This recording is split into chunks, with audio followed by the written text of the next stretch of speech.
बड़ी खबर सामने आ रही है। 20 जुलाई से छत्तीसगढ़ विधानसभा का मानसून सत्र शुरू होगा।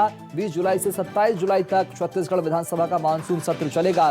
सत्र में कुल 6 बैठकें होंगी और इस बार 6 दिनों का मानसून सत्र छत्तीसगढ़ में होगा। पिछली बार 5 दिनों का छत्तीसगढ़ विधानसभा का मानसून सत्र था और 20 जुलाई से शुरू हो रहा है। ऐसे में विधानसभा सचिवालय ने गुरुवार को इसकी अधिसूचना जारी कर दी है। यह सत्र 27 जुलाई तक चलना है, जिसमें 6 बैठकें प्रस्तावित हैं।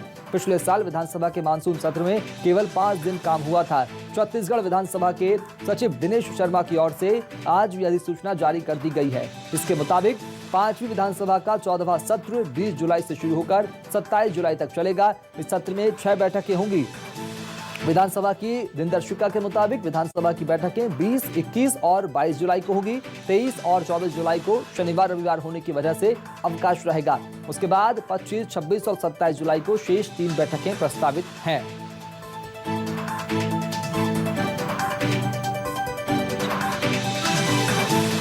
और विधानसभा के मानसून सत्र पर सुशील आनंद शुक्ला और धर्मलाल कौशिक ने क्या कुछ कहा, जरा वो भी आपको सुनाते हैं। इस प्रदेश के सरकार से, स्पीकर साहब से कि पर्याप्त अवसर मिले, जनहित के मुद्दे उसमें उठ सके।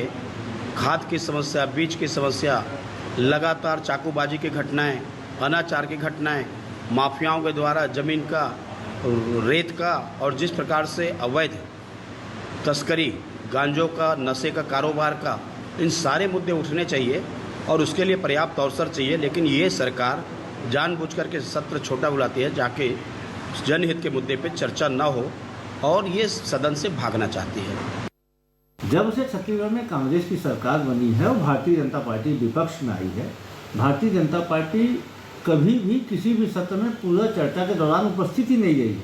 हमेशा विपक्ष किसी न किसी बहाने वॉकआउट करते रहा है या सदन को बाधित करते रहा है।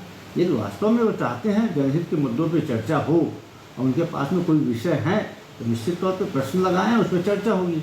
अमूमन यह देखा गया है कि भारतीय जनता पार्टी कमज़ोर विपक्ष साबित हुआ है और वह चर्चा से भागते रहा है। यह कहना कि सत्र की अवधि छोटी है, मुद्दे अधिक हैं, ये गलत है। उनके पास में मुद्दे हैं तो उसमें लगाएं और चर्चा करें। स्वागत है। और चलेंगे रायपुर, बात करेंगे आशीष तिवारी से। आशीष, विधानसभा सत्र के मानसून सत्र का यहाँ पर ऐलान हो गया तारीखों का। इस बीच अब बीजेपी का कम अवधि को लेकर घमासान आरोप।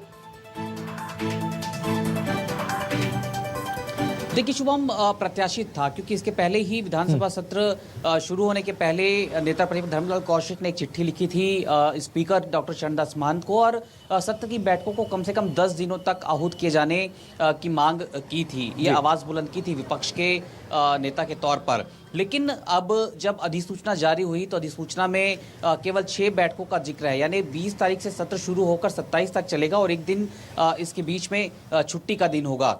कुल 6 बैठकें होंगी। तो इस पर ही सियासत गरमाई हुई है और इस पर नेता प्रतिपक्ष धर्मलाल कौशिक ने ये सवाल उठाया कि जब मांग 10 दिन की बैठकों की गई थी तो ऐसे में 6 दिन के बैठकें बेहद कम है, क्योंकि राज्य के भीतर इतने विषय हैं, इतने इश्यूज हैं जिसको सदन के भीतर विपक्ष के सदस्य उठाना चाहते हैं। खाद बीज का मुद्दा हो, किसानों का मुद्दा हो, लॉ एंड ऑर्डर की स्थिति हो, नक्सलवाद की स्थिति हो, कर्ज जो सरकार ले रही है ये एक पहलू हो, आर्थिक मोर्चे पर सरकार की नाकामी का एक बड़ा आरोप विपक्ष लगाता है ये मुद्दा हो। ऐसे तमाम मुद्दों की एक बड़ी फहरिस्त बीजेपी ने और विपक्षी जो दल हैं उन्होंने बनाकर रखी है। लेकिन अब दलील ये दी जा रही है कि इतने विषय 6 दिन की बैठकों में संभव नहीं है कि उठा पाएं सदन के भीतर, क्योंकि सरकार के अपने विषय होते हैं, सरकार के अपने बिजनेस होते हैं जो सदन में सरकार लेकर आती है। सरकार इस मानसून सत्र में पहला अनुपूरक भी लेकर आ रही है, कुछ विधेयक भी सरकार ला सकती है। तो 6 दिन की बैठकों में ये मुमकिन नहीं हो पाता। और सबसे महत्वपूर्ण पहलू यह है कि यही वो अवधि होगी जब राष्ट्रपति चुनाव की प्रक्रिया भी चलेगी और वोटिंग की प्रक्रिया से गुजरना होगा विधायकों को। तो ऐसे में एक दिन राष्ट्रपति चुनाव की प्रक्रिया में भी चला जाएगा। तो ऐसे तमाम विषय बीजेपी उठा रही है कि सत्र की अवधि को बढ़ा दिया जाना चाहिए। हालांकि कांग्रेस इस पर पलटवार कर रही है। सुशीलानंद शुक्ला का रिएक्शन आपने सुना होगा, जो ये कहते हुए बीजेपी की मांग को खारिज कर रहे हैं कि इसके पहले जितनी बैठकें हुई हैं उन बैठकों की संख्या पूरी होने के पहले ही बीजेपी बैकफुट पर आ जाती है और बीजेपी वॉकआउट कर जाती है पूरी कार्रवाई से। तो सियासत का ये दौर है जो अब शुरू हुआ है। जाहिर सी बात है कि जब सत्र की कार्रवाई शुरू होगी तो सियासत थोड़ी लंबी खिंचती नजर आएगी। बिल्कुल, सत्र की शुरुआत तो होगी और सियासत भी खिंचती नजर आएगी, लेकिन आशीष समझना चाहूंगा आपसे कि मुद्दे कौन से उठें जो वाजिब हो और जनता के हित में हो, जो विधानसभा में उठना चाहिए इस सत्र में।